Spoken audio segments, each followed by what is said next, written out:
Oh my goodness. Good afternoon, goddesses, guys, kings, queens. Welcome to the Goddess-ity podcast. I am so excited. Like I'm buzzing almost. We have a fantastic show for you today.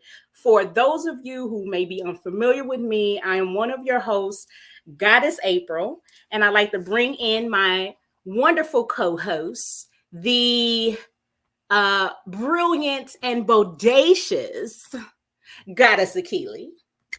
We have I'll take it. Yes. and we have the awesome and audacious Goddess Juanita. Hello.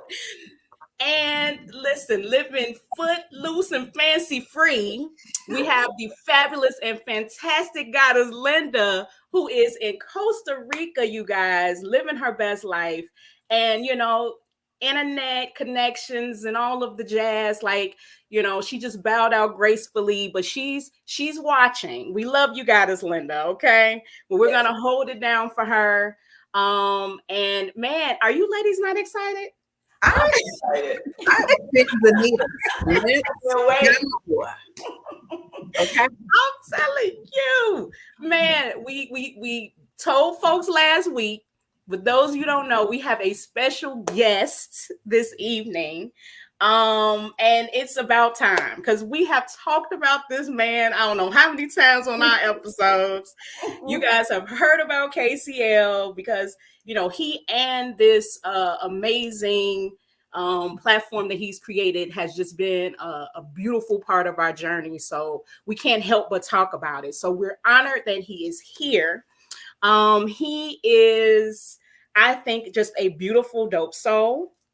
He wears many hats. He's an entrepreneur, content creator. He has all of these followers, okay? Thousands and thousands of followers. And YouTube, being a major, one of the platforms, over 80 something thousand folks are being impacted by him on a regular basis. I have seen and heard the comments, all kinds of things in terms of the work that he's doing. I know that if we feel the way that we feel, we understand why he's getting so much traction. Okay. And then on top of that, he's giving you all the goods, right? In terms of, because he's an educator now. Okay. So he's an educator. I believe Kemetic wisdom specialist. Okay. And we say master teacher. Okay. And so we affectionately call him Teach. Some of us do. But in addition to like just giving out so much good information that I think on its own can be life-changing, he also creates like amazing courses that are truly like really put together brilliantly, and you can really go deep. Okay. Yes. So listen, without further ado. Oh, and not to mention the platform that allows folks like us to connect. Yes. Because it's not just a place where you can learn, it's also a place where you don't have to feel alone. And that's amazing, because I think everyone always says, I hear that all the time, how lonely this journey can be, but it doesn't have to be. Okay. And we are proof of that. Listen. Okay. So without further ado, let me bring on the man, the myth, the legend, Reginald Martin. Wow. I was looking around like that dude sound good. Who the hell is he? Who is he? Yes. Oh man. Thank you for such a wonderful introduction, April. I really appreciate that. And y'all ladies are some of my most favorite ladies on the planet. So when April asked me to do this, I was like, oh hell yeah. So I am so happy to be here with you guys. Thank you. We're so happy and appreciate you for being here with us tonight, Teach. It's like almost a dream, you know what I mean? Like it's like a dream come true as far as like your first, because it's just been us. So when you think about like a guest, it was like, I hope he would say yes, of course. You know, I hope he would say yes. Absolutely. Wasn't even a second thought. Okay. We Great. love that. We love that. We know that you're busy, so we appreciate it. But let's get into the goods. Y'all ready? Yeah. Definitely ready. All day. So we've been talking about, like I said, Kemetic Centered Living all the time. So people are getting bits and pieces and probably are wondering, like, what are we talking about? So if you could so kindly let the folks know, like, what exactly is Kemetic Centered Living? Khemetic Centered Living is really the idea for me has always been what can I do to like how can I say just live life on a consistent joyous basis, you know. And I always had studied metaphysics years and years before I even came across the Kemetic stuff. And so my first reason for even getting involved with first metaphysics, and then I once I connected to Kemetic science, I realized that Kemetic science was the foundation of all the metaphysics that I was learning. Okay, the cherry on top was, man, this is part of my African heritage. Yes. You know, and it's like, you know, because we're taught that, you know, Africans have basically no impact on the world, you know, that except, you know, that we pick cotton, you know, here in the United States. But once I started delving more into the Kemetic stuff, I realized that just about every spiritual system on the planet has been impacted. If it's not just Kemetic spirituality, it definitely has been African spirituality, because these ideas that are Kemetic were the foundation of African principles all over the continent. Okay, and these principles traveled up the Nile River from interior Africa to where the ancient Egyptians and before the prehistoric Egyptians, the Kemetians, just honed a lot of those things. And all of that knowledge became the foundation of, Buddhism, Hinduism, Christianity, Judaism, Islam. So any of the major spiritual systems, Kemetic science has had a part of it. So for me, it was just I wanted to get my major question that I wanted to get answered was, how do I get my prayers answered? I'm wanting to live a life a certain way. You know, I've been told you're supposed to pray and, you know, do this. How do I get my prayer answered? And that started a journey and a search for me. First from religion, then into metaphysics, because it started to give me the science behind a lot of the stuff, and then finally through to Kemetic science. And that's how I ended up connecting and starting what I call now Kemetic Centered Living. And what I have really morphed that into now is more about Kemetaphysics. And I had to kind of change that a little bit for a number of reasons. Okay, I appreciate that. Well, I love the fact that Go ahead. you're talking about, you know, some of the things that actually led you there to create it. Goddess April, what were you getting ready to say? Because like I said, I don't want to cut your wisdom either. No, please go ahead. He's already kind of leading into, you know, what my question for him would be. And that's really about what created KCL, and kind of give us a little information about your journey. Yeah. So I guess the thing that really led me to create KCL and Kemetic Centered Living was that the other thing that I saw was, not only was I not getting my prayer answered, but a lot of people in my community weren't either, you know, and I'm talking about the African American community, you know. So whether it's in my neighborhood, the city, state, you know, country, whatever, there was so much. I've lived around so much poverty and financial hardship, and you know, I in college I studied psychology, you know, and got a degree in that because it helped me to understand that how people can be impacted mentally by things. So I was looking around, you know, my neighborhood, my city, state, country, and then just kind of started looking out into what was happening in the world. You know, and the world that I started to see was that African people, or the African diaspora, seemed to be on the low end of the totem pole economically. Mm-hmm. And I really started to question, well, why is that? Because I know on some level, sociologically, we're taught that being poor really has a lot to do with not necessarily your mentality, but it's just your lot in life. It's like you're there because you don't have enough gumption to get up and get out of being poor, you know. I knew that wasn't true.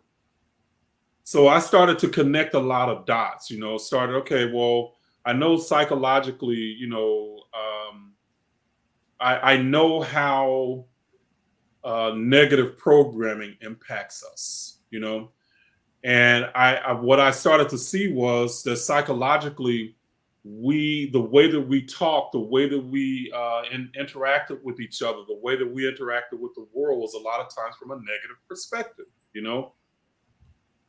And we looked at ourselves negatively, you know.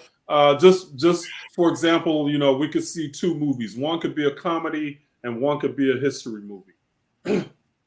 And a lot of people would go to the comedy movie, but a lot of people wouldn't go to the history movie. And for Black people, we would say, well, see, this is the stuff that we need, but we go to the comedy movie, but we don't support the history movie. Well, in reality, this is kind of the normal thing. You know, it's nothing about Black people. That's just most people want to go laugh, and most people don't care about history. But we look at ourselves in a way that we were pointing fingers at ourselves in a negative way. And I just saw this across the board with a lot of different things. So I was like, you know, where is this negative frame coming from? And the more and more I looked at it, it was how there were more churches in our neighborhoods per capita than probably anywhere else in the world. You know, I mean, you could, and I knew of one street in my neighborhood where there were literally within a half a mile of each other, there were 5 churches like next door to each other. I mean, literally. I mean, you could literally walk from one church to the next one. Okay. And then around the corner, there was another mega church, you know, and these neighborhoods were some of the poorest neighborhoods. So it just made me start to wonder, you know, what was the message that we were receiving? And once I started to look into that, it was, you know, we're born sinners, we're no good, and we looked at that on church a Sunday as showing how humble that we were. I knew that we got plenty of educated people.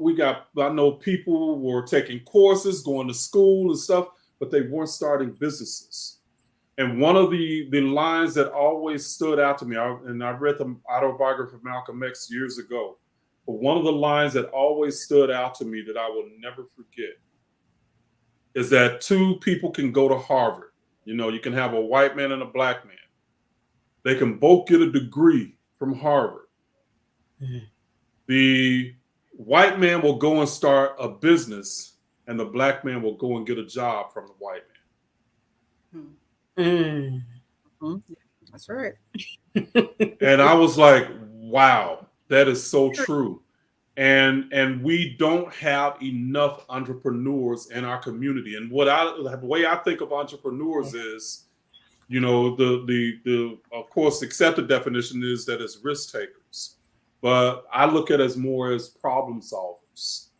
You know, that's the way I see an entrepreneur, and we don't have enough problem solvers in our communities. And I wanted to try and find a way that I could say, hey, take a look at what we're being trained on in the church every Sunday and how it's impacting us. And it's not just the church, it's impacting, or it's not just on Sundays that it's impacting us negatively. It's something that we're carrying through our lives and something that we're living.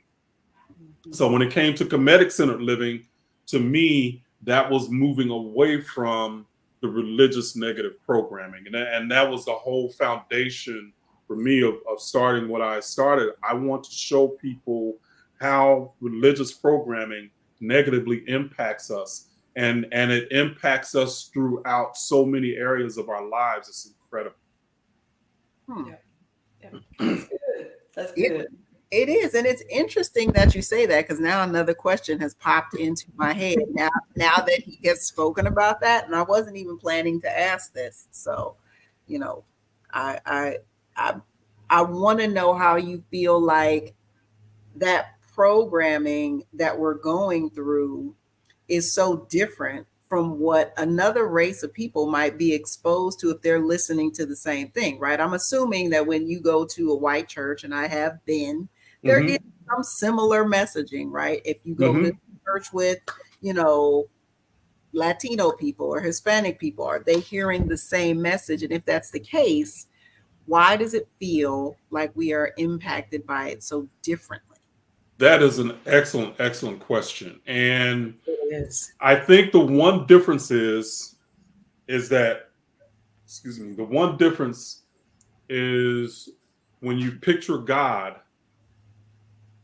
what is the picture that we're given? Yeah.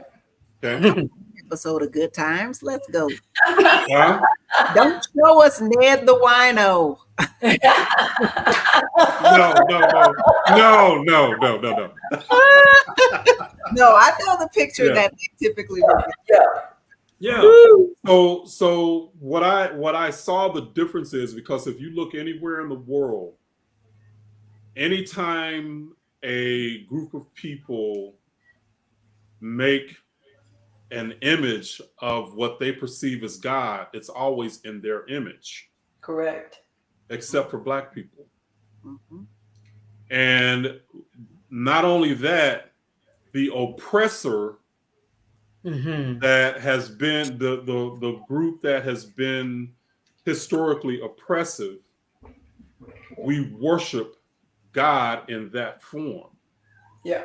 I think that is absolutely positively diabolical, that you create an image of something that is, first of all, is indescribable, and a human being can't even wrap its head around what it is, but you formulate it in the form of a blonde-haired, blue-eyed person that we are to worship.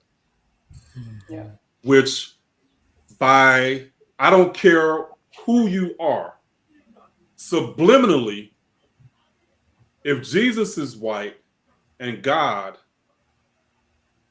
then the oppressor must be powerful as well, because God looks like them, or the person that I'm worshiping looks like them. You cannot tell me that does not have a negative impact. So you asked what's the difference? I would say that's the one difference for Black people and everybody else. A white person can look at Jesus and say, hey, I can be just as powerful as God. You know, matter of fact, I might be God. Yeah. You know, a white man can do that. But, you know, can a Black woman look at Jesus and say, hey, I might be God? You know, but you're supposed to emulate him. But the other part of that is you can try to emulate who Jesus is, but you can never be Jesus. Right. It's an impossible task to try and become. You're told be like him, but you can never be like him. when you're in this skin. Or if you're a woman, you can never be like him. Yeah. That's another, to me, that's another diabolical aspect of it, is that for women, the ultimate God is supposed to be a man. That's another negative level of programming that women have to deal with. And then let's talk about how negatively that religion, the Abrahamic religions especially, have treated women over the centuries. Good God. Yeah. You know? I mean, you're talking about oppressed by the oppressor. And then you can have too many times black men that will go and do the same freaking things. I almost cussed real bad then. Woo! You have black men that will simply oppress a black woman because that's the way the Bible says it's supposed to be. That's a bunch of bullshit. Yeah. But Tish, I had a question as you're going down those lines. I would say, really, if you look about it, think about the African American diaspora. I mean, people, especially African Americans who were brought over to this country, United States as slaves. And you were talking about the fact that most people, they pick their gods and they form them and fashion them, in the way who they are. In that, as slaves, when black people came over here, they were not really allowed, right, to formulate their own God. It's like that wasn't even like a question, like how would I form it? Because it was not allowed. It was like we were given. And part of that to me is like, since we were given Jesus, right? We were given Jesus as being our forced Lord. Jesus. Jesus was forced on us. Yeah. And so given that, I think that also puts us as African Americans are always waiting to be given something, right? Yeah. Like we don't have that spirit from where we are of going out and deciding to do something on our own, to select something on our own, to make that transition from sit back waiting for something to be given to know I'm going to get what I want, or I'm going to make, if I don't have it, I'm gonna go make it, right? That I think that whole thing, with the church, with the religion, is that it's kind of like it's putting, to me, African Americans at least, in that mindset of always waiting. It's like, it seems like to me, our people are always waiting for someone to give us something, waiting for this to happen or waiting for that to happen. But we're never saying, okay, what is it that I want? Let me go get it. You know what I mean? I say one leader, and I think that, and I agree with you in a lot of ways. I agree with you on that, but I think that comes from a lack of self-esteem. Yeah, that you don't have the confidence to take a risk. Yeah, because if you take a risk, that means you're going to step out of the norm. If you step out of the norm, you might be ostracized, and if you ostracize, then obviously. If you already thought something was wrong with you and you're ostracized, all that does is confirm whatever you thought anyway. Yeah. So it's always this feedback loop that we're dealing with all the time. But I think the bottom line is that it's just a lack of when it comes to, I think that there is a level of group esteem. Okay. And as far as group esteem, as far as black people are concerned, we have a low level of group esteem. Yeah. Now, white people can have low self-esteem, but they can still have a high level of group esteem. That's where races come in. Yeah. They want to, the best thing that they ever did was to be born white. And that's the most powerful thing in their mind. Yeah. Yeah. That's true. But for black people, we have a level of group esteem that is low, and we see each other as in a lot of ways. We see each other. There's something defective about us. Yes. Yes. It really so what you're talking about to me is that idea that we don't believe enough in ourselves to take a risk, because being looked at as not normal is negative to us individually. Yeah. And if you're an entrepreneur, if you're a risk taker, that means that you risk not being liked sometimes. That you risk that you might fail sometimes. And a lot of times, low self-esteem people will not take risk because again, any failure is confirmation of the negative belief about themselves anyway. Yeah, yeah, that's true. Definitely true. Now, Yeah. I hear everything you and Goddess Juanita are saying, and I agree with what you're saying. I gotta add a little piece of the puzzle here as well, or else I wouldn't be who I am now. Come on, guys. Right. So with that, what I'm tracking with is, the understanding of how we've been programmed. Mm-hmm. I understand the component of it being as diabolical as it is, but I want to take it just a little bit of a step further, because I find it to be fascinating that the information was used from Christianity, which the earliest form is found in Ethiopia, right? From Ethiopia, created the foundations of Christianity to begin with. So it's an African principle, right? Not the way that Jesus is shown to us today, right? In the King James version, or like you said, in the Abrahamic religions. But there is like these different components that have different characteristics that we know as Jesus-like qualities when you look in African history. So number one, I find it to be, again, fascinating that they were able to take that information that we created, adjust it, do all of these things to it, and then bring it back to you in a different way, in a different use. But I also think that a lot of times as Black people, as we attempted to do things were snuffed out a lot. I don't know, right? Yeah, our whole thing is like, okay, we're ready to always get something from somebody. At the same time, I think we have to look at, hey, every time I get ready to plant a seed, you say kill it before it grows, right? This is the law of the land, that you will not be fruitful here. The way that America was structured was designed for us not to be able to do things. So people can say, okay, well, why don't we have more, Black Wall Streets? Well, those existed in a number of places. What happened? Right. Yeah. What happened?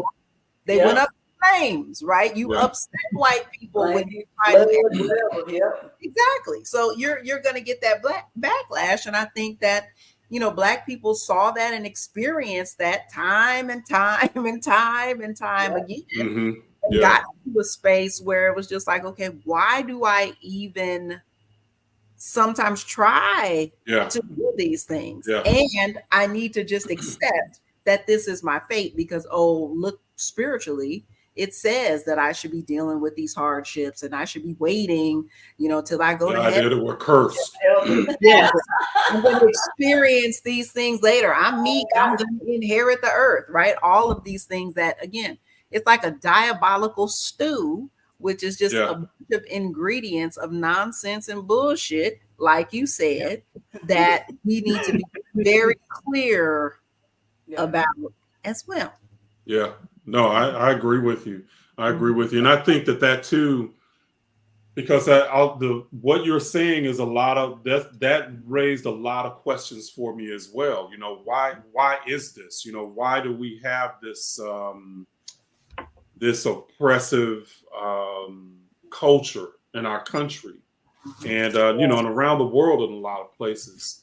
And if I am equal to these individuals, why does it seem like they, always have the upper hand and stuff like that? And what studying Kemetic science, what it allowed me to see is that essentially all life is a stage, and that everybody has a part to play. And for Black people in America and the African diaspora worldwide, one of the parts that we play is to overcome the oppression. Okay. And how do we do that? And I think one of the things that really helped me to grasp, for me, I'm not mad at white people. I understand what the history has been. I understand what has happened, but I also understand that they are a part in my play that I'm supposed to overcome. That's the way I look at it. You know, if my anger is projected onto them, then that essentially confirms my belief in my powerlessness. You know, if I'm a creator, then they are part of my creation, and what has been created is something that is like working out at a gym. You know, the weights is what build the muscle. The resistance is what build the muscle. So overcoming the oppression is building my muscle. Yeah. You know? So in that sense, it's about I can't change them out there. How can I change me? What do I need to do? Yeah. And that's what's led me to like find ways around what anybody might perceive as the oppression. Because if you focus on the oppression, you can never overcome what you see and what you focus on. That's just you know, law, you know, universal law. What you focus on is what you're going to get back. You know? Yeah. I think that's from a science perspective, that's how I holding on to hate, holding on to bitterness, holding on to anger, all of that stuff. Is as the saying goes, it's like drinking poison and expecting the other person to die. You know, it only harms you. Yeah. Good stuff. Yeah. Good I think that's what was just so powerful about what you teach, you know, and something that I think has prompted us or has been instilled in us and wanting other people to understand their own power, right? It's just like, you know, it changes everything once you have that understanding, once you see things from the perspective that you just described, right? And I think like we were as Black women, we're like, we really want to do whatever we can in our power to help not just other Black women, but definitely our community as a whole, to understand that, because we see, and we recently talked about some of the more, you know, the things that are happening right now in the world and how focused people are on it and the fear and all of these things, and really not understanding how, you know, what they're experiencing is because of what they believe about what's happening.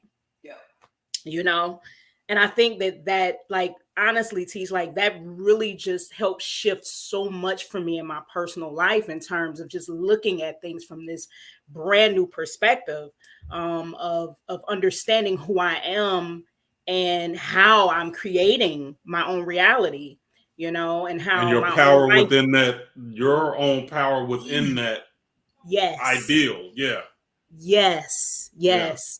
It's amazing.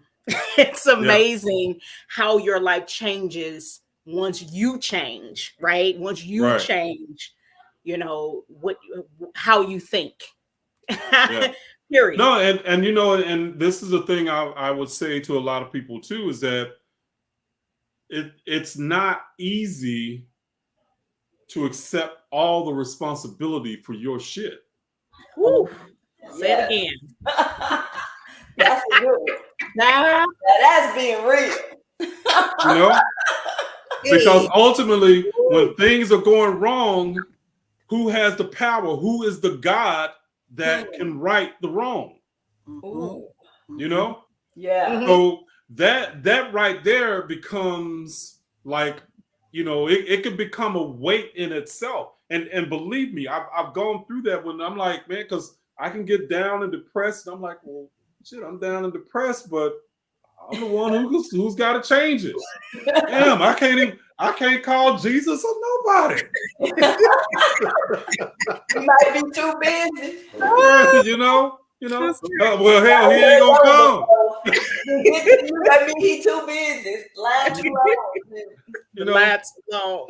but what I mean is just, it's like, you know, it's either you that have to solve it, or it's not going to get solved. Yeah. And that in itself can be a hell of a weight.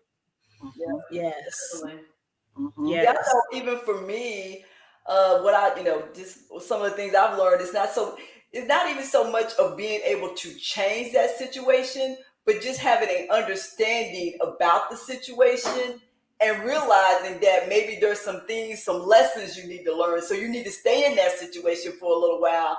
And even though it might be uncomfortable, being able to not be depressed about it, not be sad about it, but be able to really learn, like what's really going on, really get a good understanding of what the lesson is, so that you can see it clear and you can say, okay, now I understand what all of this is mean. It's not just something happening to me, it's something that's happening because it's preparing me for something else, or it's getting me ready for something else. Right. And I would say for me, what you teach, that's one of the things, I guess one of the major things I learned is just how to, I guess you could say, shift your perspective on how you see a situation, right? Because you can always see something, what they say, that the glass half full or glass half empty. But it's sometimes just how you see it. If you try to look at it from another angle or a different perspective, then it kind of just opens your eyes to a whole different thing. And it's like, okay, this is not good, but I get it. You know what I mean? Yeah. No, I know exactly what you're saying, and it's like it can be maddening, and then it's at the same time, on the flip side, it's empowering. Definitely And and a lot of times, I mean, it's just I go through my stuff too, and sometimes I'm just like, look, I don't get it. What somebody, my guides, angels, whoever y'all, damn it, talk to me.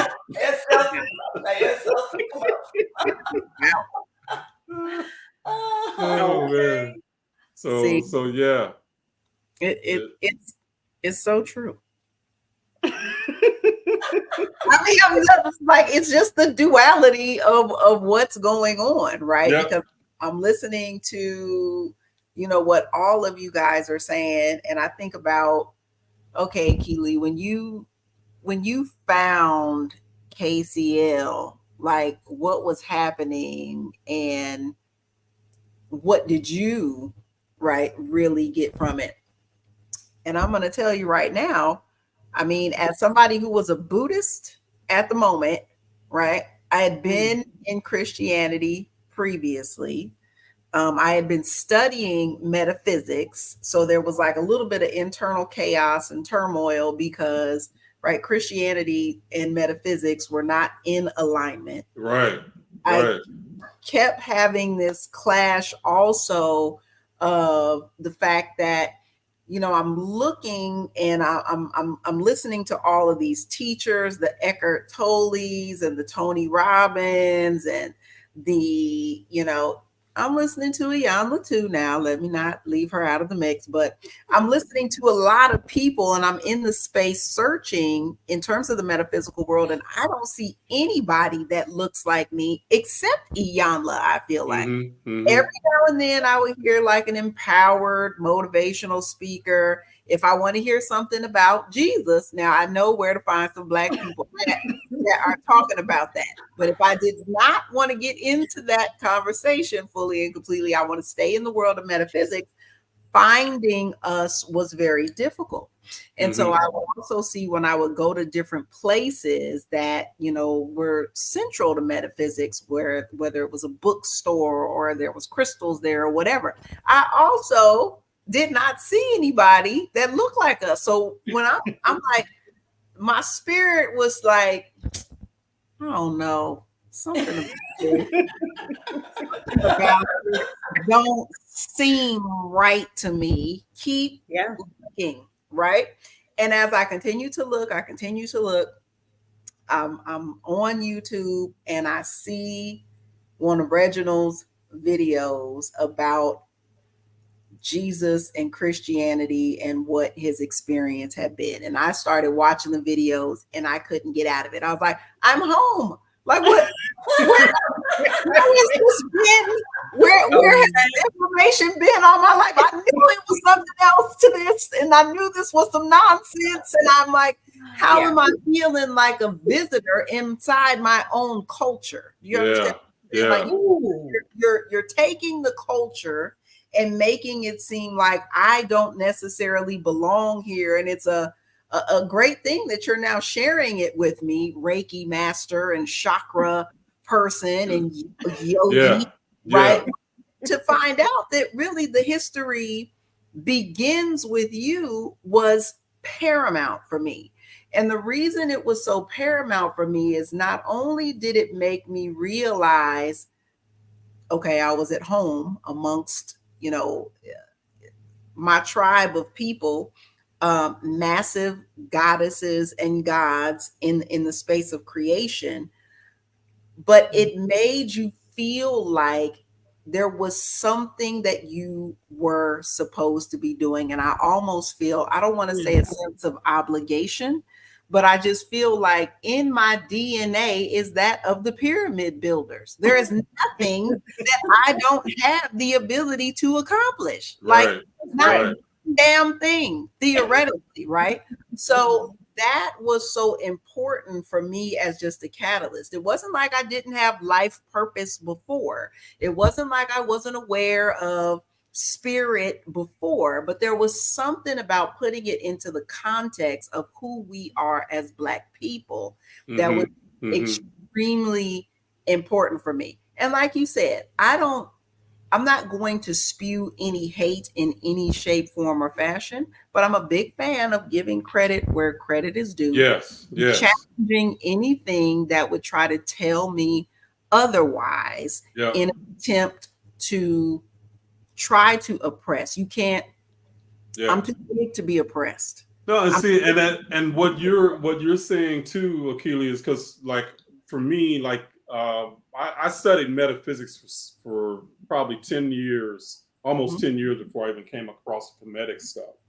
But there was still this nagging part, because I'm one of those people, if you tell me something, and it can sound good, but my next question is where'd you get that? You know, where'd it come from? You know?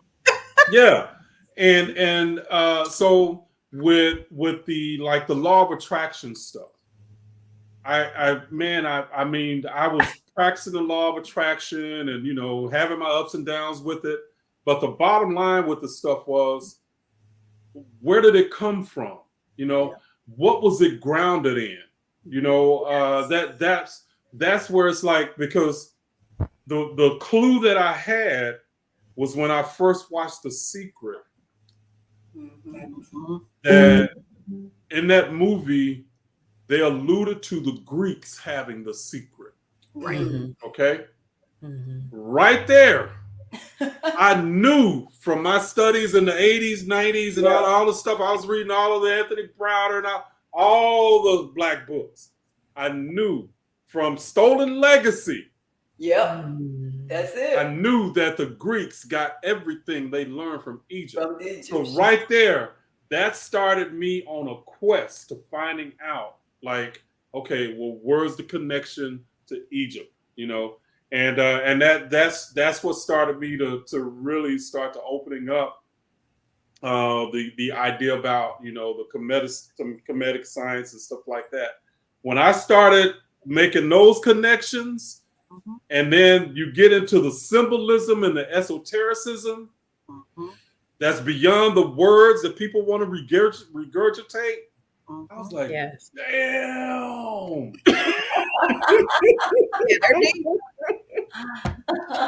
I was like, man, these mofos was smart as hell. Okay.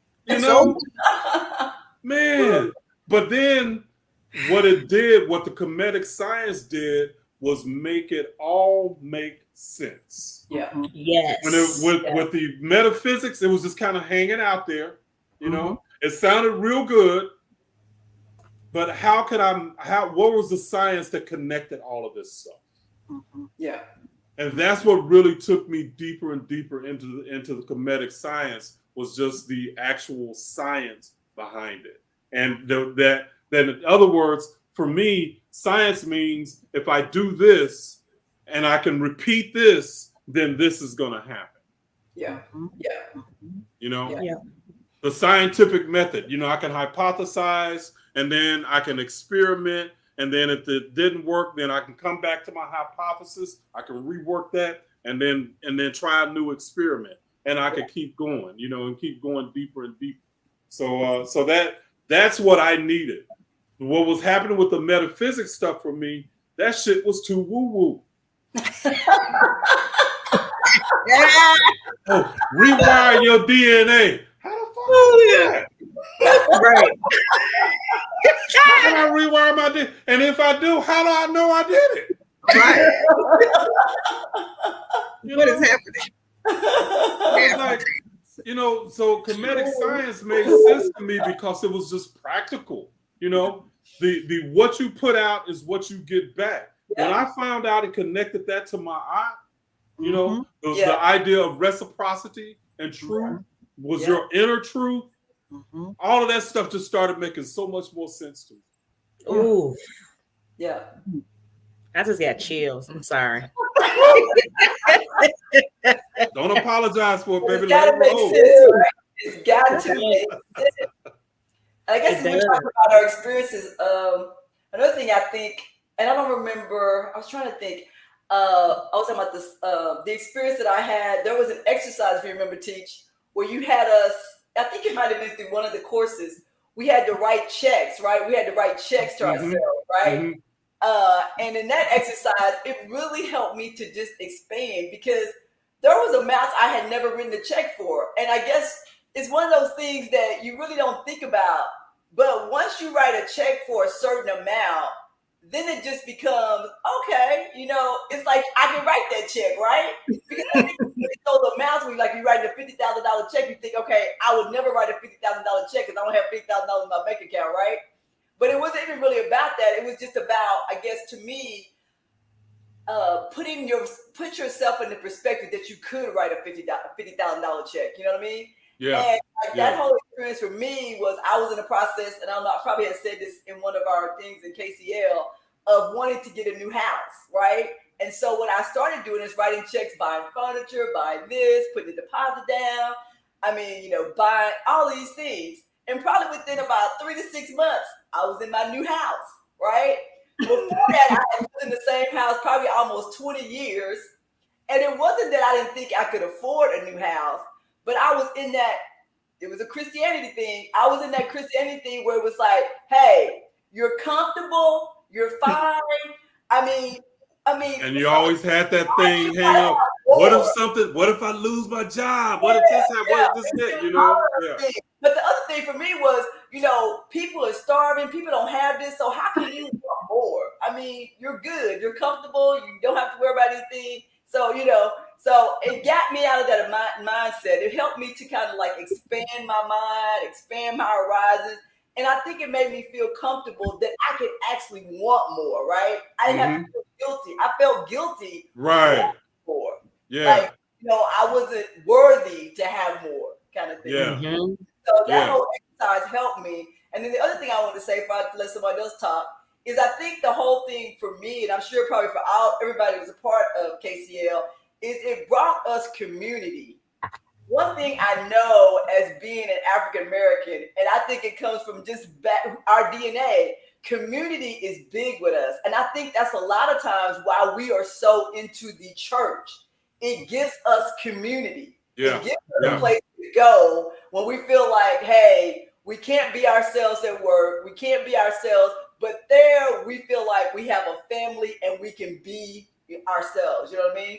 And I think when you're transitioning from being a part of religion and going to church and having this community, it does help to transition to some other spot that maybe you're learning something else, but you also have that community, someone you can talk to, someone you can confide in, so that you don't feel like you're taking this journey by yourself. And I really thank you for that, because I felt like it gave me a place to kind of land while I was transitioning. So thank you.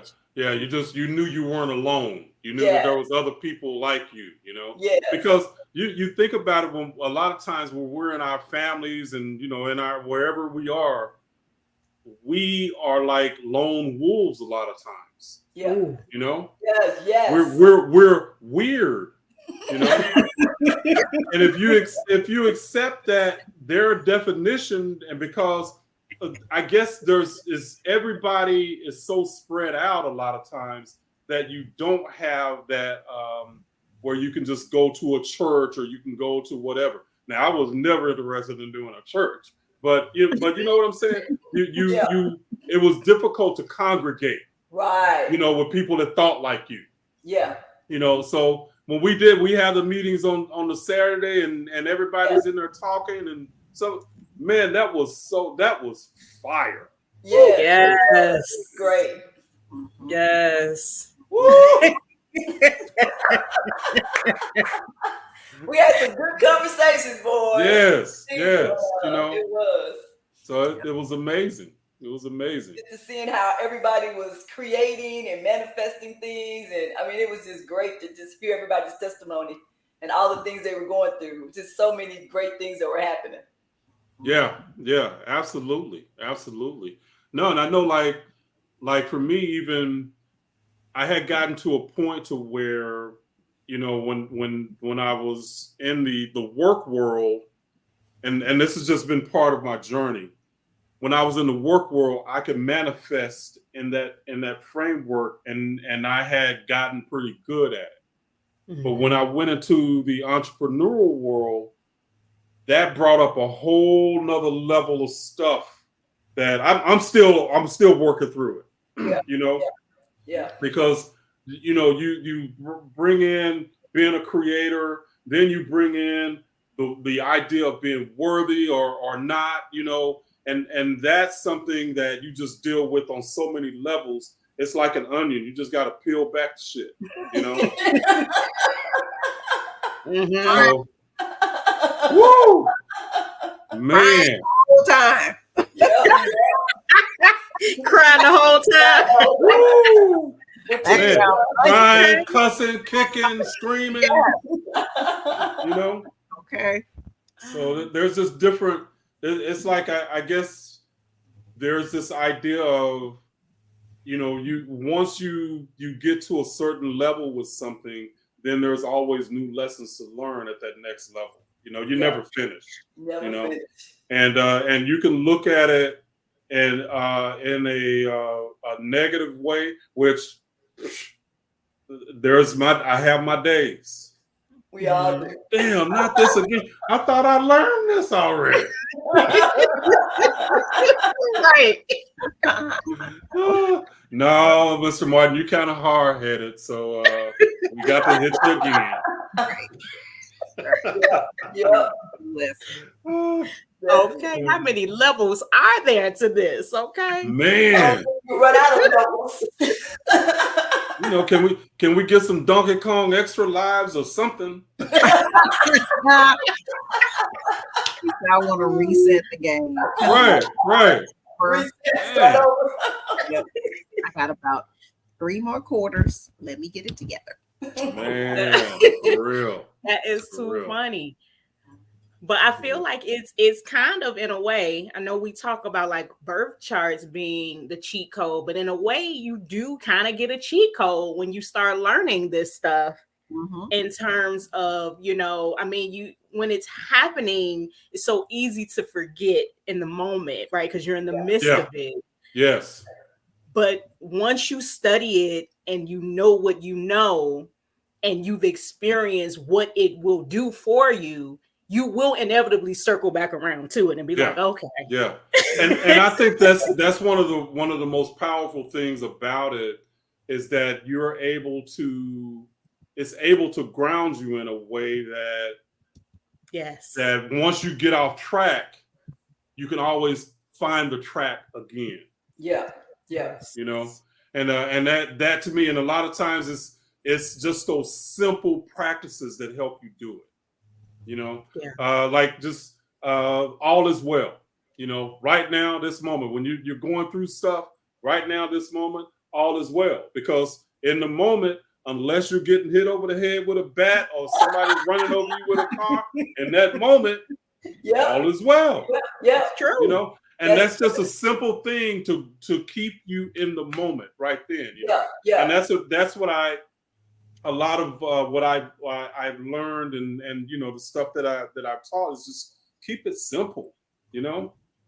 Yeah. Because we can get some of these high-minded ideas, but when it comes to, you know, really working through it in life, it's like, okay, well, how do I do that?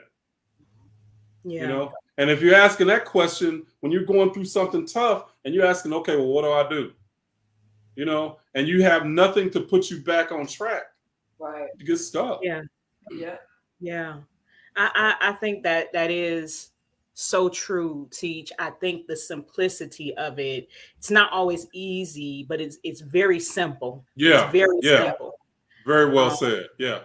Yeah. And that has been major for me because I found myself in situations that have just felt like really overwhelming. Like it's just a lot going on. And like you're saying, if you are mentally and emotionally in turmoil, whatever's going on, or it's a lot of chaos, you need something simple.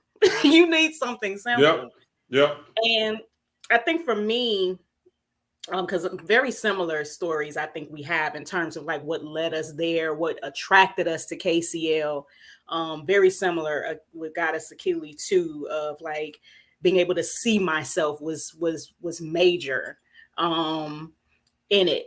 But I think with one of the simple concepts, or a concept that like really, and I think I've shared this, I probably shared in KCL, maybe even on the podcast here, but the idea of soul contracts, learning and getting into that and understanding that when I've been in the midst of these like tumultuous situations that involve other people, and I have this concept to rely on that can bring me back around and remind me of what's actually happening.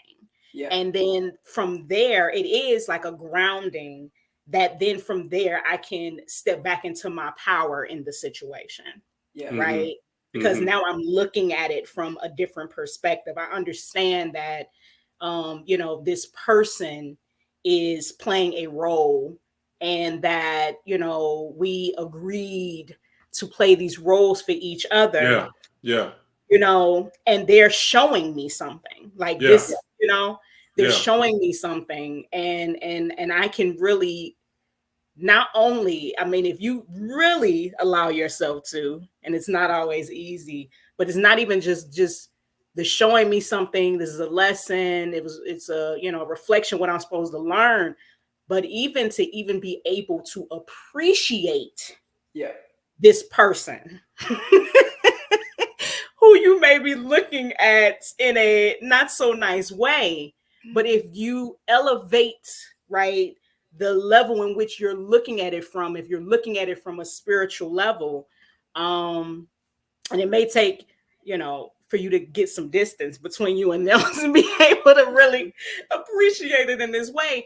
But, you know, it shifts you out of victim mode, and you're able to appreciate them for the role that they've played in your life. You know what I mean? Yeah. Which becomes an empowering perspective in itself. It's so empowering. It's so empowering, because this thing didn't happen to me, and this person did this to me, and all of these people, you know, why me? Why did I have to go through that? And what's wrong with me that they would do that to me? And I'm, you know what I mean? I don't deserve that. And, you know, yes, absolutely. And if it really is true that, you know, it's not happening to you and it's happening for you, and they were there to show you or teach you something, then, you know, that, you know, every time you fall into that place, I know that I'm constantly I have to snatch myself out of victim mode constantly. It's like, girl, bye. You know, I stay there for a minute, I kick and scream, you know what I mean? I let myself have my temper tantrum. And then it's like, you done, you know. Yeah. Yeah. Absolutely. Yeah. That Yeah, I had an experience this past weekend. It was really funny because I was talking back with my dad, but this person of the other persuasion, I was sitting outside of a restaurant, reading a book, having some lunch, right? But I was sitting outside and it was warm outside, but I wanted to be outside because I just wanted to have fresh air, right? So this person comes by and they just say to me, "Why are you sitting outside? Don't you know it's hot out here?" And and the whole point was, at first I was just like, I don't know, something in my spirit was just like wanting at first to just, and then I don't know, it's just like this peace came over me, and I just said, well, I've been sitting in a cold office this morning, and so I just wanted to sit outside and kind of thought a little bit, and then they were like, oh, okay, yeah, that happens to me sometimes too, but it annoyed me because I felt like someone was questioning me, like I don't even have enough sense to know where I want to be. Right. Like, Right. I'm thinking, I mean, but that was the feeling I got. Like I don't even It felt have condescending. yeah, very.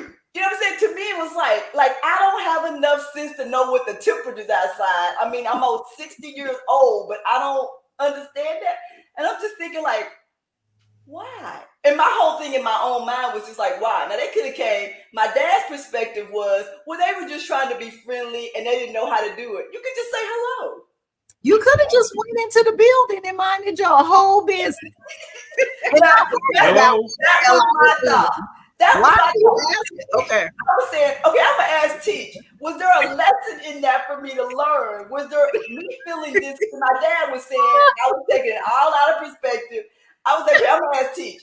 Was the feeling that I had was something wrong with that? Was that like we're talking about? This person was here to teach me some kind of lesson. I mean, I don't know. Did I pass the test? No, your feeling was your feeling. But this is the thing. You're thinking back on it, and you're thinking about how did you handle it. Did you handle it the way you wanted to handle it? I handled it in the way that I felt like I should have handled, because at that moment, for whatever reason, I felt that this person needed to just be comforted, right? Didn't need to be really like what I wanted to do. I just felt like they needed to just be comforted, like they were a little child and they needed just to be okay. You know how you do a kid when they're like, don't you just say, okay? It's like we calm the situation down. But in the same time, as we're talking about Goddess-ity and embracing my divinity and not being afraid and I felt like, why couldn't I just say what I wanted to say? You know what I mean? Yeah. Why did I feel like I couldn't just? I wanted to holler out. Why couldn't I just holler out? What would be wrong with that? I mean, they might lock me up, but No, but see, right there, the conflict that you have with that, it's like, and what I'm hearing is I was too nice. Yes, that's what I felt. Yeah, when I didn't really want to be.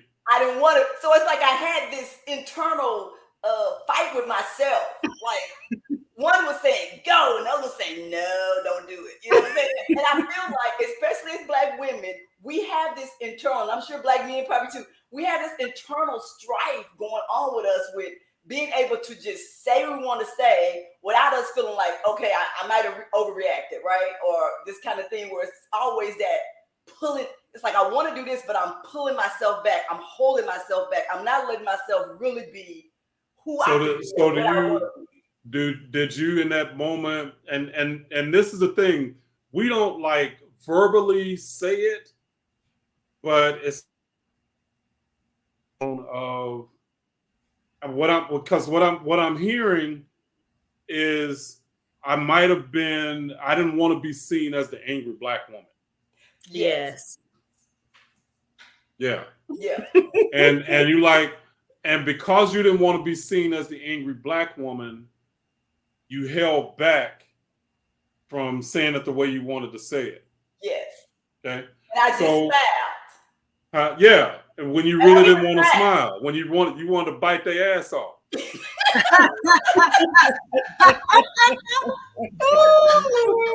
wanted to take a chunk. What I wanted to say was mind your business. That's what I want to say. Just like that. No.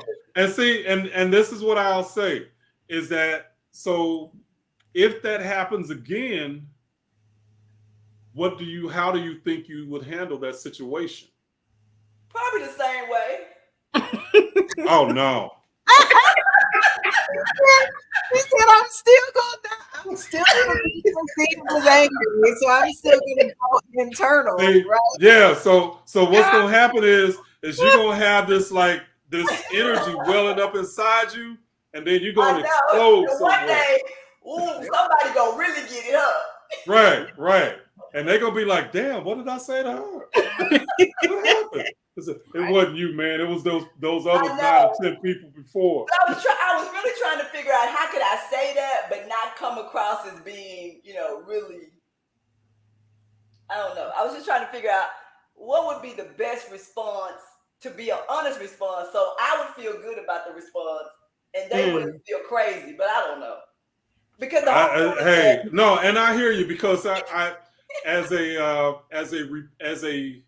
people pleaser, and I guess I'm a reformed people pleaser. Yeah. I know exactly what you're saying. I know exactly, how you felt in that moment, because it's like you don't want to be seen as, the bad person, but inside you're stewing. Yeah. Because you wanted to really bite their head off, but you didn't. So I guess to me the lesson is figure out a way that you could bite their head off, but maybe they didn't know that they got their head bitten off. I don't know. Figure out how to do it in a way that it tactfully makes you feel good about it. Tactfully, or not even tactfully. What's another word I'm looking for? You may be not tactfully aggressive, right? But not aggressively. Aggressively, right? Subtly. Now there's a word for it where you it's really like a passive aggressive move, but it's like an art to it. Because I'm thinking in my mind, you could have just said, you know what, I'm out here trying to activate my melanin. Do you know what that's? You know how when you try to do that, and sometimes you need to make it happen. I'm activating my melanin. Have you ever tried that before? Oh, you don't have one, do you? Okay. You know what I mean when I say that? And see, that's why I don't need to be nowhere with people.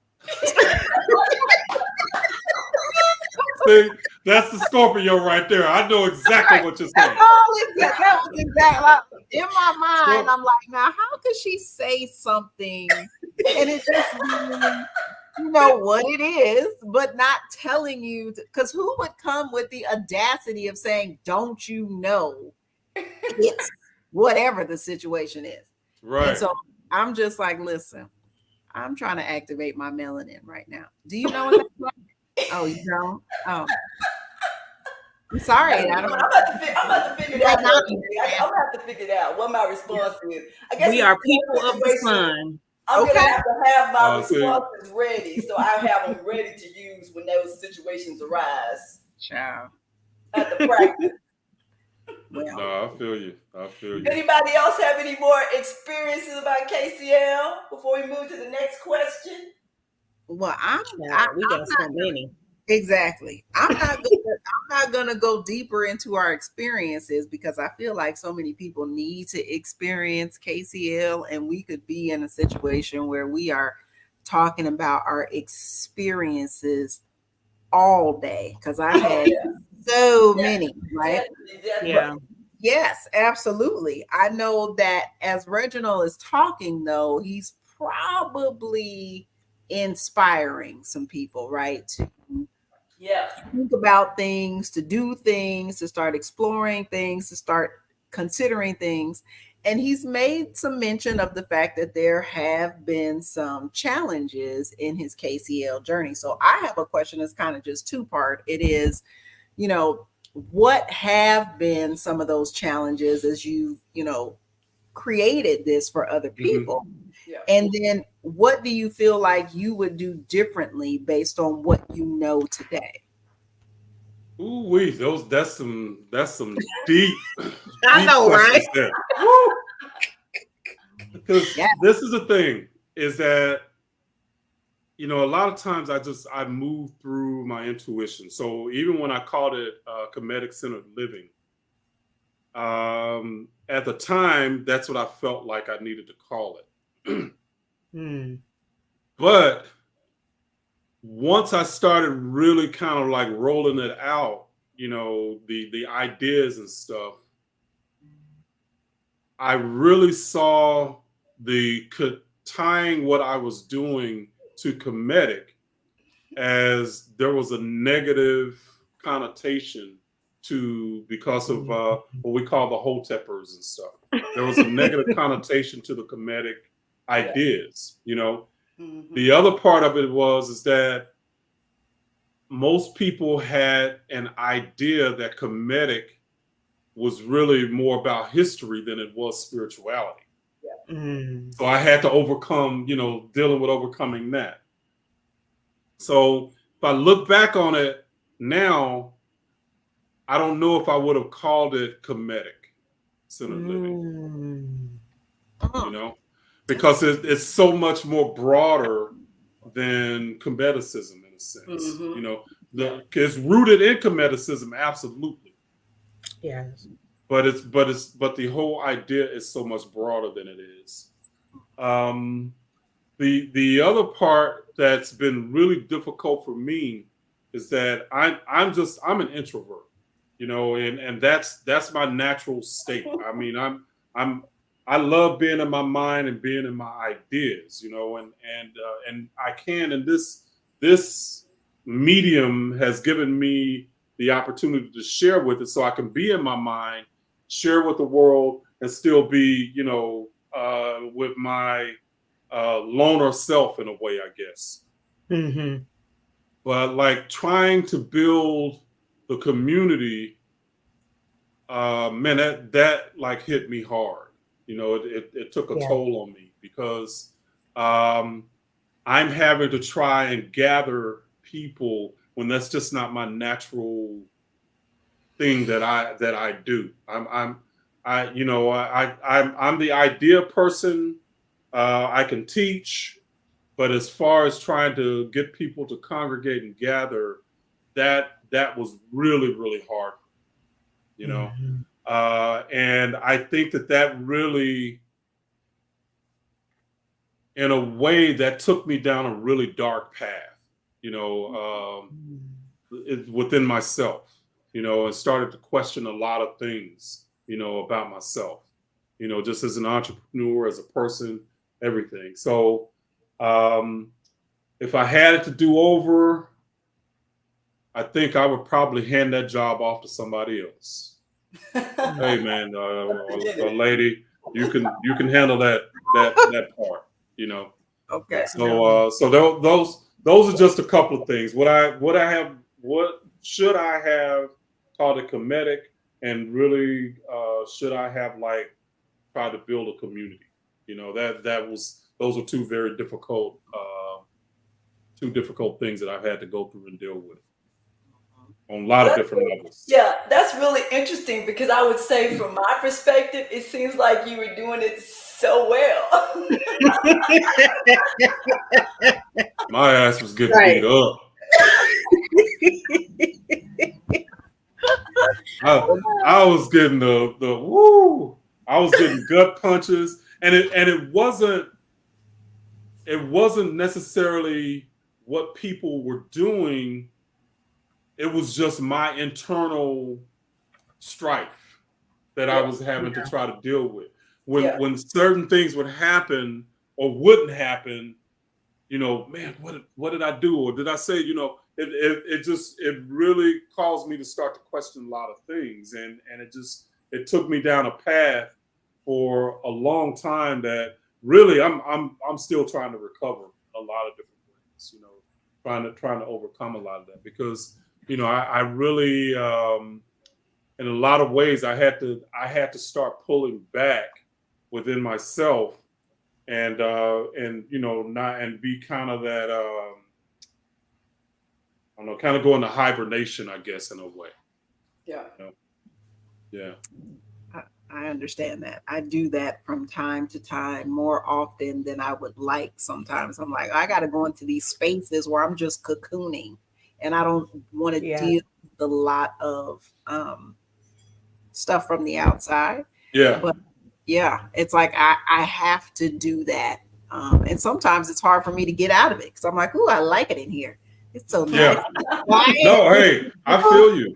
And a lot of times there were times that I needed to be cocooning when I had obligations to do certain things, you know, like, you know, maybe the classes or the Saturday meeting or whatever it might, I needed to hibernate, but, you know, and I couldn't, you know, so that really, that kind of stuff like that kind of took a toll on me, you know, but you know, it's just part of the journey, you know, ultimately. Yes. You know, as an entrepreneur, and that's really the way I see myself first is really as an entrepreneur more than I am like a teacher. Teaching becomes part of the journey, but the problem solver is the way I look at myself. Is what ways can I solve different problems? You know, that and in a broader sense, and that's even taken me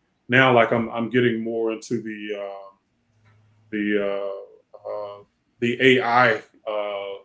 AI stuff and creating you know, chatbot assistants and stuff like that. That I've literally been able to take everything that I've studied over the last 20, 25 years, literally being able to load it up in a chatbot and like, you know, give people access to that. Wow. You know, they can talk to it and, you know, ask questions of it, and it's like my brain, but it's not me. But it has all the principles. It has all that stuff. So you know, that kind of stuff now is more that is more palatable to me. Yeah. You know, because I can put me out there, but I can still keep me. You know what I'm saying? Right. Oh yes. So that's powerful for me, you know. So and that's where the world is going anyway. I mean, it's just that's true. Powerful thing. That's right. Any other questions about Teach's journey? Anybody else have any questions? No, I wouldn't say I have a question. Maybe it's more about like, I just appreciate you saying that. And I think that word intuitive in terms of going about doing business in a more intuitive way. I'm so glad you said that, because I feel like I've been feeling like as I've been trying to fill out and through like how to do whatever it is I'm feeling called to do. I feel like I constantly would come up against like I just don't want to do certain things. There's things I don't want to do. I don't want to do it that way. But there's all of these messages that say that this is how you should do it. This is how it should be done. This is how you need to do it. Like you can't get around it type thing. And like I'm knee deep in this knowledge, and I'm like, listen.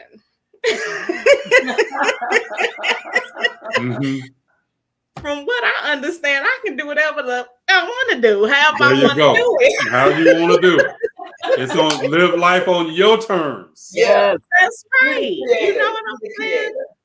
And that's where I've really started to get to this place. And it's so funny because I literally was just listening to someone talk about doing business more intuitively, and it was like right on time. And then here you go saying it again. And it's and I realized that like as much as I was feeling very confident that like you just need to do it your way, you just have to just show up and do it, even if it's never been done, right? Goddess, it's never been done that way before. Well, see, understand, Goddess April, when I started doing the KCL stuff, that had never been done before. That's true. I know. Nope. You know, So I literally had to take. I had to take in a path that was untrodden, you know, and if I didn't have the confidence to do it my way, it would have never got done. Yeah. You know, or if I would have said, you know, well, no, that's strange, or people might think I'm strange, you know, whatever, it would have never got done. So I'm saying to you, you got to figure out how to do it your way. You know, it might be different. You bring, because the way I look at it, I brought something else into the world that hadn't been brought, I'll say, in a long time, the way that I brought it. Definitely. Yes. You know? Definitely. Absolutely. Absolutely. Because I would say you could hear people talking about pieces of some of the things that you were talking about, but not to the detail. I mean, now you see how people, they'll hear a little something here and then they'll start doing something on it, but you can really tell they don't have really any of the practical knowledge, any, you know what I mean, any applied knowledge. They just heard somebody talking about it, right? They can't tell you how to duplicate it because they don't really know what they're talking about. And they're only giving you pieces of it. But one thing I liked about your program is it was like a full, like in-depth, foundational kind of thing. So if you were just starting, and, you know, and it was intermediate and advanced. So it's kind of like it was taking you like baby steps through this process. And, you know, if you already came on with some knowledge, you didn't have to start from the beginning. You kind of start in the middle and move forward.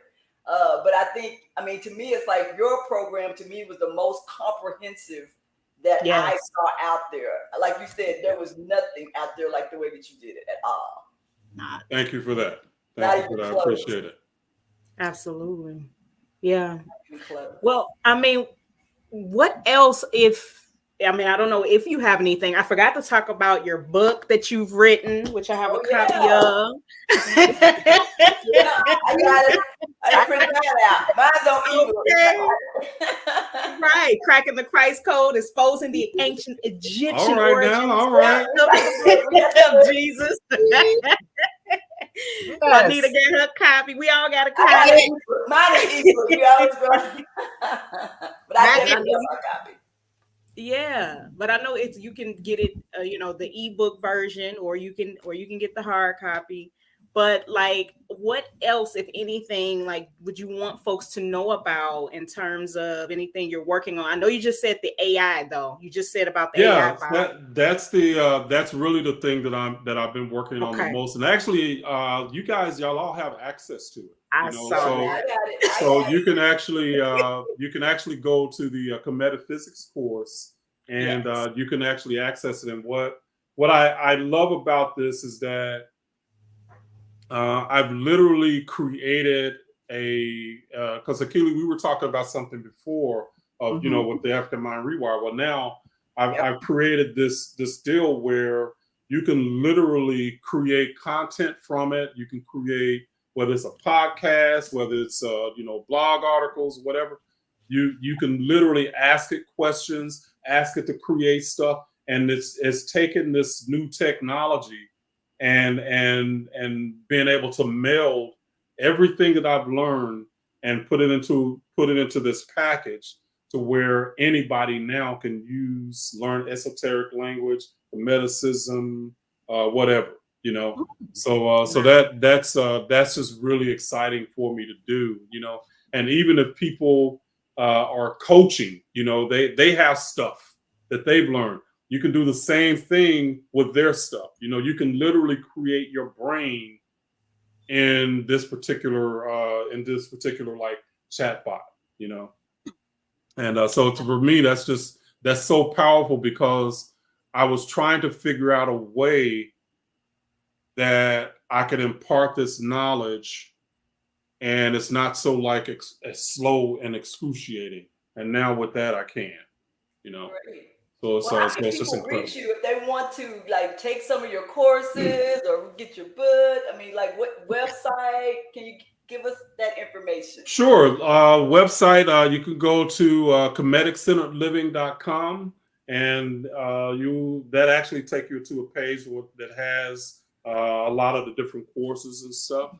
I'm actually getting ready to redo my Kemetaphysics.com site, because now I'm moving towards more where I'm going to create the chatbot for coaches and people that want to teach Kemeticism, to actually give them the bot, and let them and have them create that where they can put it on their sites and stuff like that. So I'm getting ready to do, but Kemetaphysics.com. I actually have another YouTube channel now where I'm actually doing the AI stuff. It's Fiscally Adept, on YouTube. So just a lot of different things. So just a lot of different pieces moving. Gotta go in there and follow right now. Yeah. Well, what we can do, we can definitely grab that from you and put it in the description of this particular video. So that way, if folks want an easy way to click on it and get to you, we can make sure that happens. So sure, absolutely. Another thing, Goddess Linda is and she tells me to tell you, Teach, that the universe answered your request and developed AI just for you, so that you can get all your years of research out to the masses. Absolutely. And that's exactly the way I look at it. It's just like this. Hey, family, if y'all are not getting connected with this new technology, because it's like we're in a time now where this is like you think about the Industrial Revolution and how it changed people's lives. You think about the computer age, how it changed people's lives. The .com age with the internet and stuff, how it changed people's lives. Yeah, guys, this AI is going to do the same thing. Yes, it is such a powerful technology, and really and truly, you think about having the brain of Einstein. You can walk around with it in your pocket, and anything that you want to know, you can just like, and learn it. I love ChatGPT. Oh my gosh. Man.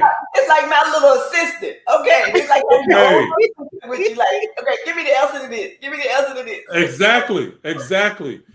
I mean, we should be getting our kids, connected to it and having them use it, because one of the things about the a lot of times the conscious community is they always talk about they hid this from us. Yeah. Not anymore. With ChatGPT, anything that was on the internet right now with ChatGPT 4.0, anything that was on the internet before October 23rd of 2023, this piece of technology has that knowledge. Mm-hmm. All you got to do is know how to ask the questions. Just ask the questions. That's it. And that is the biggest piece of the puzzle. I will say that I agree so much with what you're saying, because I use ChatGPT, child, like it is going out of style. It is like the best thing since sliced bread. My only thing about ChatGPT, and people, you need to just be kind of aware of this in terms of the bias that exists within it. When I'm looking at stuff, especially stuff that has to do, well, I can't say especially, but I know for me, I look up a lot of stuff historically about us, right? So when I'm doing searches and I'll ask it questions like, well, tell me about who created this, and it'll get right into those Greeks, and I'll ask it a question like, yeah, but didn't such and such and such happen? And then 30 questions later, it's be like, yes, well, the ancient Egyptians really did do X, Y, Z. So just be aware sometimes that the bias that exists in the world exists inside. Well, think about who created it. So it's humans created it, and it has its human limitations. Exactly. And you got to think about even if you're using DALL-E and you're creating an image. If you say create a man, or create this deal with a man or a woman and such and such and such and such. If you don't say African American or something like that, it's immediately going to put up a white person. That's right. Exactly. Be aware and adjust your questions accordingly and know that the prompting is the key. If you It can is understand absolutely the key. You got really and truly, that machine is dumb unless you know how to use it, how to frame, to help it frame stuff, you know, because it's like having it's like being able to walk into a library where you got millions of books. Yeah. But then you got to be able to tell it and point it to where you want it to go, the librarian, where you want it to go. So that's why you got to always frame whatever you want to talk. So act as if, or act like you are. Started with that. Give it a frame, and then it can go. That's right. But I found that the bias with the Kemetic stuff, man, I was teaching it. So, yes. Okay. It is deep with that bias. It is like, nah, Aristotle. I'm like, but wasn't Aristotle not even born at that time? Let's just yeah. Oh, yes, yes, and it will hallucinate. Yes, it will. It's just like a know-it-all who don't want to say I'm wrong. No, yeah. It'll make up something. Yeah. Child, this is unbelievable. And it's a good thing, again, that I'm coming from a different frame of reference where I'm like, no, I already learned that what you're saying is not true. I'm going to ask you some different questions to see if you come to the truth. And eventually it does. Yeah. But you have to, if I didn't know that was wrong, I'd be like, oh, okay, all right. Yeah. No, exactly. Yeah. But no, they're talking about in the next, say, 5 years that everybody's going to have their own personal, like, AI agent in a sense. I believe that. You know, if you're a business, because family scrolling websites is dead. People just don't know it yet. For real. Does it? Because if people who are really figuring it out, put an AI chatbot on your site, and people don't have to scroll through pages. They can just ask your AI the questions. Yeah, you know, and that's the thing. Like with the course, the Kemetic Physics course. So I got the chatbot where you can go on any part of that course, and then if you got questions about it, I've trained it. You know, from a Kemetic perspective, I've trained it on my stuff, all of that, and you can start to ask it questions. Ask it to give you some exercises. Ask it to give whatever, and it'll do it through the Kemetic framework and stuff. So, but that's going to become the norm. Yes, but it's just not yet. We got a chance to be ahead of the curve. Yes. All right. We need to be ahead of the curve on something. Hey, we can be, but I hear too many of us like say, "Oh, I don't know about that." I don't know about because we have this idea of Skynet and what is the Terminator? That's what AI is. It is not. We're fighting two systems fighting against each other. Yeah, and it's just a machine, and the machine, and without people running the machine, it can't do anything. It can't come alive. It's not conscious. It's a computer. Right. But very powerful. So, we need to get all of our people connected to this and just have the information and knowledge at their fingertips, all of it. Yeah, you can't be afraid of information. You built the pyramids. Are you not?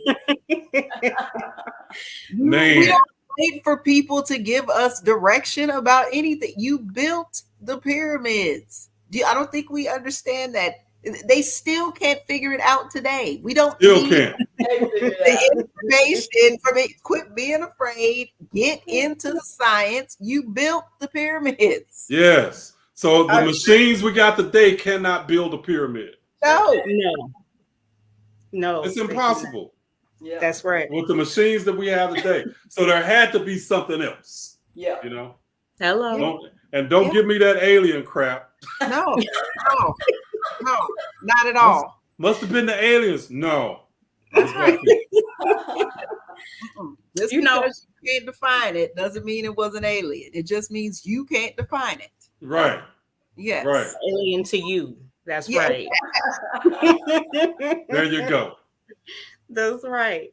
But you know, it's so interesting, real quick, and I'm gonna not hold you much longer, but like with you saying like in the next 5 years where we're headed with that. And like my son, he's 11. He already knows about Chat GTP. I homeschool, and I actually started moving towards like unschooling, and this whole idea of like,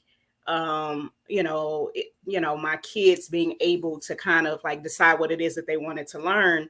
Because what I'm realizing is that the world that we're going into is just so much different, right, than what it's been, because school was designed a certain kind of way, right? It was designed for the world that used to be, and we're moving so much further away from that.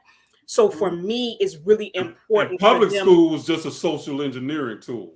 Hello. I mean, listen, don't get me started on school, because we'll be here all night. I'm all for education, don't get me wrong. But I just know that, like, if you can figure out how to find the information, like that's the thing, is that I want to instill in them how to find out whatever they want to know for themselves, right? I think when you're empowered, if you know how to ask the right questions and you have this technology that we have, like there's nothing you can't figure out or find out. And then to, at this age, already be encouraged to figure out what it is that you want to do, what it is that you're passionate about, and for your learning to be connected to that. I mean, that's where I'm, leaning towards in terms of my kids. And Chat GTP, that AI child, is a magical part of that, right? Of them being able to figure things out very early. Yes, they're going to be able to now. It's going to change education, and and a lot of teachers are afraid of it, but they shouldn't be, because now there's just so many ways that you can reach a child. Like even though with the Kemetic deal that I've done, I got a part in there was called a Socratic tutor. Nice. Where you can literally say, tutor mode, and then Socratic tutor mode, and then you can start to ask, and it can start to give you questions like it was Socrates asking you different questions and helping you to expand your knowledge about it, about the content. So with students, kids, they're going to be able to do that same thing. They're going to be able to you can make your own bot where you got a tutor mode, and they can do that same thing, and you can interact in it in a way where it's not just a teacher just one way telling you stuff. You're literally being active and a participant in your own education. That part, that's powerful as hell. That's what I'm interested in. That's what I'm talking about. Exactly. There's a book. His name is oh man, what's this? Hold on, I got to tell you, April, because I know this guy. He does Khan Academy. Oh yeah, I know all about Khan Academy. Okay, yeah. Well, he's got a book out that. Hold on, I got to put my spectacles on here. That is really, really good. And he's talking about the future of education and how AI is going to just change it. And what is his Brave New Words by Salman Khan. Okay. That's Khan. Brave New Words. Words. Yeah. Interesting. Okay. And he's really giving some really good and interesting perspectives. And I know that it'll give you some ideas on teaching and reaching your children, April. For real. I appreciate that. I'm definitely gonna look into that. Thank you. You bet. But yeah, they've revamped education with the AI and their whole system. Oh, you talking about the Khan Academy? Yeah. They're using it because they were talking about how at first they were like, hesitant, to incorporate it into their curriculum, because they just figured kids just going to get the answers and cheat. But they created agents or assistants that won't give the answers, but will question the kids a certain way. They created all kinds of assistance that basically helps uplift the education and stuff of the kids now. Yeah. Where it's more them, they're more participants in their education. Yeah. It's more critical thinking and yes. That's important. Yeah. And because we're moving toward, I mean, entrepreneurship is on a rise. Like figuring things out, and I mean, you want to be prepared for whatever. I want my kids to be prepared for whatever world we're going into. No, that's true, because first of all, people are afraid that it's going to remove jobs. Okay. Now, with any technology, if you think about any technological advancement, there has been jobs that the technology displaced. Yeah. But then new jobs were created. Yeah, absolutely. This is not going to be any different, Right. So, I mean, if you think about it, when cars were invented, it replaced whoever was carrying people by horse. Right. Stagecoach. That's right. They lost their business. That's but right. then there was other businesses that were created with cars, and trains and stuff like that. This is going to be, so in 5 years, we have no idea what people are going to be creating. I think one of the biggest things that we're going to have to consider is, what are we going to do with those displaced people? So I think a universal basic income is going to have to become a part of the conversation. Interesting. Very interesting. Now, see, you done took us down a whole nother rabbit hole that we didn't even get into. I know, right? Hey, I don't just go with Kemetic stuff. I'm all over. So, what? Okay, I have 76 questions that I'm not going to ask. Well, not today. Another show. Oh. But I mean, those are questions that people are going to be wrestling with, economically, because now there's anything that, and this is the thing that's going to hurt, is it's the white collar people that are going to be hurting now, because anything that was, that you could do white collar that was repetitive. Yeah, anything. The AI is going to replace it. So it's but I'm going to say this: when you say AI. Because what's replacing everything now is what they call actual Indians. And when I'm saying India, right? They're doing the customer service. They're doing more. I don't know how many companies I've talked to where they're doing their basic accounting stuff in India. Yeah. Well, see, AI is going to change all of that. All of that. Most of the United States is having India do most or all of their back office type functions, right? Yeah. So what I'm saying is, a lot of those white collar jobs are already being replaced, but not by that AI, the other AI. Actual Indians. Now I've never heard of that. I think Juanita making up some stuff. Wait a minute. Let me do some chat GPT on that. I went in the chat real quick. It's actual India. That's what it is. AI. That's another AI. Okay, I'm just telling you. We used to it. Really are. Anytime she could just. We used to her cutting up. You're going to see what I'm saying is true. You're going to see. Oh, yeah. I don't doubt it. Oh, man. Right. All right. Y'all are too funny.